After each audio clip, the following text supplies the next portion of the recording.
رسول اللہ صلی اللہ علیہ وآلہ وسلم کا ایک خطبہ ہے جسے کہا جاتا ہے خطبہ شعبانیہ، اور یہ وہ خطبہ ہے جو کہ ماہ شعبان کے اینڈ اور حتیٰ یہ کہ ماہ شعبان کے آخری جمعہ کو ارشاد فرمایا تھا۔ اس میں رسول اللہ صلی اللہ علیہ وآلہ وسلم نے مفصل تفصیل کے ساتھ جو ہے وہ ماہ مبارک رمضان کا لاہ عمل ہمیں دیا ہے۔ اس کو ہم 4 کیٹیگریز میں تقسیم کر سکتے ہیں۔ نمبر 1 فضیلت اور اہمیت ماہ مبارک رمضان، نمبر 2 اعمال ماہ مبارک رمضان، نمبر 3 تقوی اور پرہیزگاری، اور نمبر 4 مولا کائنات علی ابن ابی طالب علیہ السلام۔ اچھا، اب میں تھوڑا سا چاہوں گا، سب سے پہلے تو میری آپ لوگوں سے گزارش ہوگی کہ آپ خطبہ شعبانیہ کو ضرور پڑھیں، اس کو پڑھیں اور اس کو سمجھنے کی کوشش کریں، وہ لاہ عمل ہے۔ اچھا، وہ شروع کہاں سے ہوتا ہے؟ میں 1-2 پیراگراف جو ہے وہ آپ کی خدمت پیش کرتا ہوں۔ ایھا الناس انہ قد اقبل علیکم شہر اللہ بالبرکۃ والرحمۃ والمغفرہ وہو عند اللہ افضل الشہور ایامہ افضل الایام لیالہ افضل اللیالی ساعتہ افضل الساعات۔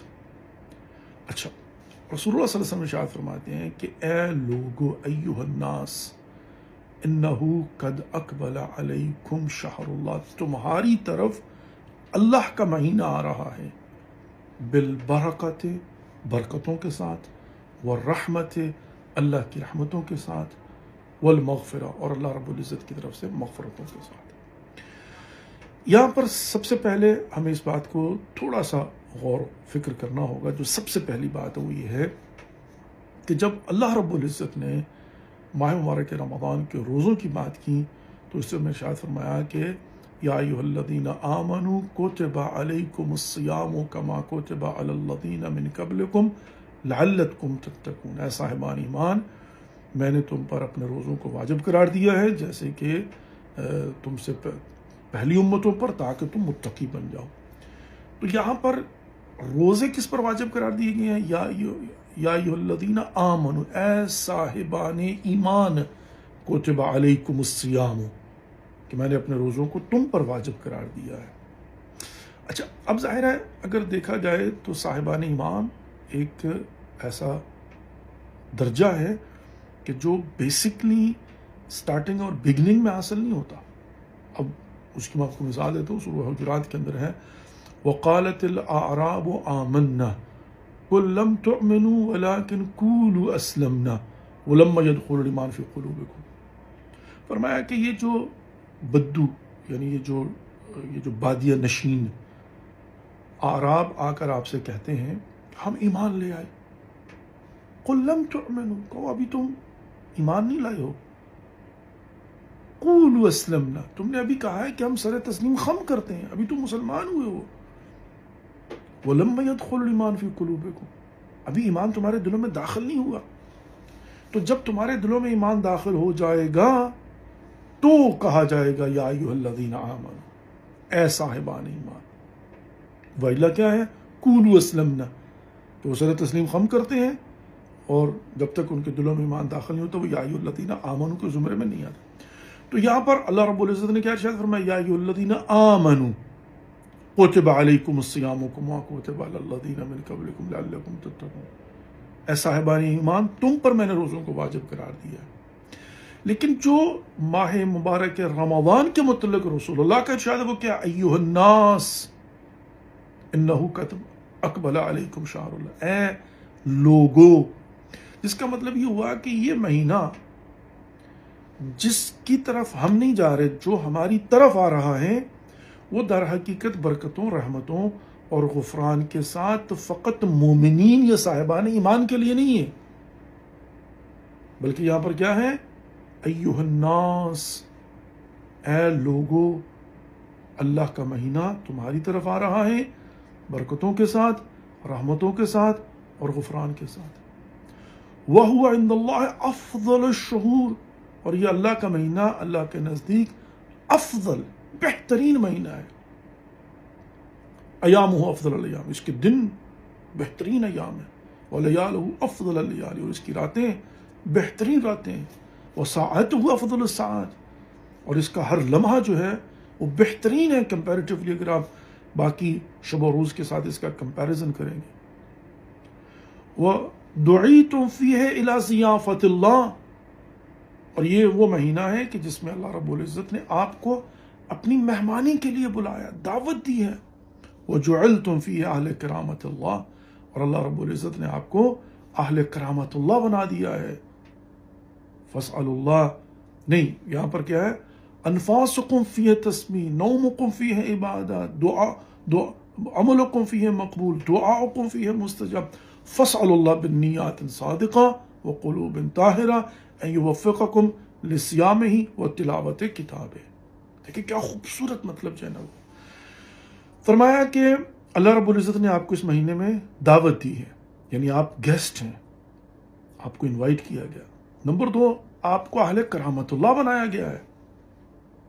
عزیز محترم، یہاں پر میں رک کر تھوڑا سا بس جو ہے نا وہ یہ اہل کرامت اللہ کیا ہے، یہ کیا ہے؟ یہ اہل کرامت اللہ یعنی وہ شخص کی جس کی تقریم اللہ کی بارگاہ میں ہو. تو اللہ کا ارشاد کیا ہے؟ ان اکرمکم عند اللہ اتقاکم، اللہ کے نزدیک صاحب کرامت وہ ہیں کہ جو متقی ہے، پرہیزگار ہے. یعنی جتنا آپ اہل تقوی ہوں گے اتنا اہل کرامت اللہ ہوں گے. اچھا، ابھی ماہ مبارک رمضان شروع ہوا ہے، اور ماہ مبارک رمضان کے اندر اللہ رب العزت نے یا ایھا الذین آمنوا کتب علیکم الصیام کما کتب علی الذین من قبلکم لعلکم تتقون. ماہ مبارک رمضان میں روزوں کو واجب قرار دیا اور ٹارگٹ دیا کہ تاکہ تم متقی بن جاؤ. تو ظاہر ہے جب آپ متقی ہوگے تو ان اکرمکم عند اللہ اتقاکم، یعنی آپ کو تقوی اختیار کرنا ہے، آپ کو متقی بننا ہے، اس طاقت تقوی کو حاصل کرنا ہے، تو آپ کرامت اللہ بن جائیں گے. لیکن وہ تو لعلکم تتقون ہے، ماہ مبارک رمضان کے آخر میں جا کر پتہ چلے گا کہ آپ متقی بنے یا نہیں بنے، تقوی حاصل کیا یا نہیں کیا. اور یہاں پر کیا وجعلتم فیہ اہل کرامت اللہ، یہاں پر اللہ رب العزت رسول خدا محمد مصطفیٰ صلی اللہ علیہ وسلم ارشاد فرماتے ہیں کہ اللہ رب العزت نے آپ کو اہل کرامت اللہ بنا دیا ہے. کہتے ہیں نا جوردار نمیات، کہ یہاں پر لعلکم تتقون ہے تاکہ تم متقی بن جاؤ. تو ماہ مبارک رمضان کے بعد تو انسان کہہ سکتا ہے کہ یہ اہل کرامت اللہ ہے. تو عزیز محترم، یہاں پر آ کر یہ پتہ چلتا ہے کہ در حقیقت اللہ رب العزت نے جب آپ کو مہمانی کے لیے بلایا اور اپنا مہمان بنایا، تو اب اللہ رب العزت نے کیا کیا ہے؟ آپ کو ٹیمپریرلی آنرری اہل کرامت اللہ کا سٹیٹس دے دیا ہے. یعنی جو ہی آپ ماہ مبارک رمضان میں داخل ہوتے ہیں، مہمان پروردگار بنتے ہیں، تو آپ اہل کرامت اللہ بھی بن جاتے ہیں. اور اس کی نشانی کیا ہے کہ آپ اہل کرامت اللہ بن گئے؟ انفاسکم فیہ تسبیح، آپ کا سانس لینا گویا کہ تسبیح پروردگار ہے. اور یہ غیر اختیاری ہے، بائی دا وے. سانس کا آنا جانا میرے اختیار میں نہیں ہے، یہ آٹومیٹکلی سانس بند ہو جائے تو ختم انسان نا. تو لیکن کیا سانس میری مرضی سے آ رہی؟ اس کی مرضی سے، غیر اختیاری فعل ہے. وہ نومکم فیہ عبادۃ، نوم، نیند بھی کوئی اختیاری نہیں ہے. نیند انسان کی نیچر میں اللہ رب العزت نے رکھی ہوئی ضرورت ہے، لیکن سویا ہوا انسان عبادت پروردگار کنسیڈر ہو رہا ہے. وَنَوْمُكُمْ فِيهِ عِبَادَةٌ وَعَمَلُكُمْ فِيهِ مقبول، جو کرو گے مقبول درگاہ الہی ہوگا. وَدُعَاؤكُمْ فِيهِ مستجاب، اور آپ کی دعائیں مستجاب ہوں گی. فَاسْأَلُوا اللَّهَ بِالنِّيَّاتِ الصَّادِقَةِ وَقُلُوبٍ طَاهِرَةٍ. اب اللہ رب العزت کی بارگاہ میں سوال کرو کہ پروردگار آپ کو توفیق کے روزہ اور توفیق کے تلاوت قرآن عطا کرو. تو میں یہیں پر روکتا ہوں کہ در حقیقت ماہ مبارک رمضان میں اللہ رب العزت آپ کو ایک اسٹیٹس دیتا ہے اہل کرامت اللہ کا، جو کہ ٹیمپریری ہے، آنرری ہے. لیکن اب تشویق یہ ہے، انکریجمنٹ یہ ہے کہ ہم اس اسٹیٹس کو پرماننٹلی برقرار رکھنے کے لیے لعلکم تتقون تقوی اختیار کریں اور طاقت تقوی کو حاصل کریں. انشاءاللہ دعا ہے کہ پروردگار آپ کے اور ہم سب کی توفیقات خیر میں اضافہ فرمائے اور اس ماہ مبارک رمضان سے بھرپور استفادہ کرنے کی توفیق نصیب فرمائے.